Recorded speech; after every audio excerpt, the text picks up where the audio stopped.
Hello everyone, in this video I'm going to show you how can you add the color distortion. So you can see the color distortion effect and finding effect. So this is new effect, and for effect you have to bring a proper to about this effect.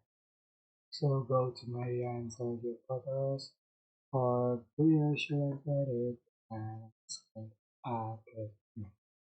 Go to effect and select color distortion after you download, and you can adjust for the atmosphere, blur colors, change, etc.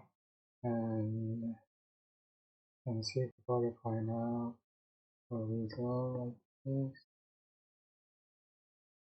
or can change body color,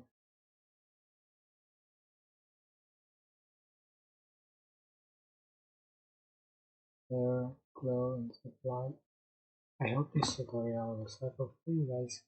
Don't forget to like, comment, share, and also subscribe. If you have any questions, please let me know. Thank you for watching.